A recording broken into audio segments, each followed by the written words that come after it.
শিলিগুড়ি মহকুমার মুরলীগঞ্জ থেকে 3 কেজি 798 গ্রাম সাপের বিষ সহ গ্রেপ্তার 3 পাচারকারীকে বুধবার শিলিগুড়ি মহকুমা আদালতে পাঠানো হলো। গোপন সূত্রে খবরের ভিত্তিতে শিলিগুড়ি মহকুমা পরিষদের অন্তর্গত মুরালীগঞ্জে অভিযান চালায় কার্শিয়াং ডিভিশনের বাগডোগরা বন দপ্তর এবং wild life crime control bureau. এরপর সেখানে একটা 4 চাকা গাড়ি স্কুটি আটক করে তল্লাশি চালালে সেখান থেকে উদ্ধার হয় সাপের বিষ। এই ঘটনায় 3 জনকে গ্রেপ্তার করে বন দপ্তর। আজকে কোথা থেকে এটা উদ্ধার করলেন আর কারা কারা আটক হয়েছে? এটা আজকে স্পেশাল প্রোগ্রাম আমাদের কার্শিয়াং ডিভিশন বাগডোগরা রেঞ্জ আর wild life crime control bureau team.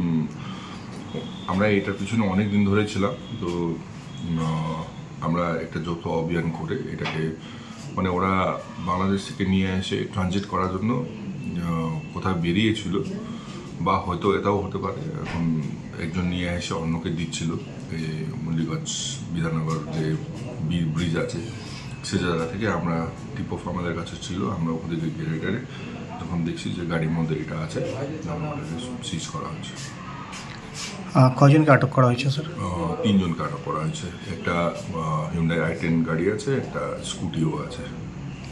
কি জিনিস আপনারা আটক করেছেন?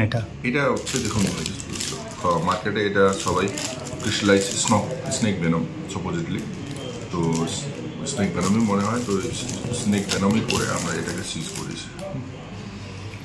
আচ্ছা, যাদেরকে আটক করেছেন তাদের নাম? 3 জনই ইসলামপুরের বাসিন্দা আছে। একজনের নাম শাহনওয়াজ বলছে, একজনের নাম তৌহিদ আর একজনের নাম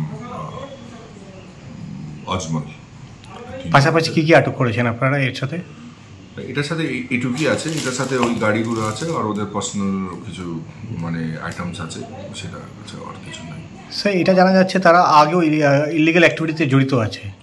হ্যাঁ, দেখুন, এই যেটা র্যাপ করা হয়েছিল, যে পেপারের মধ্যে র্যাপ করা হয়েছিল, এটা বাংলাদেশের নিউজ পেপার ইনকলাব নাকি একটা বাংলাদেশের নিউজ পেপারের মধ্যে র্যাপ করা ছিল, সেটাও সিজ করা হয়েছে।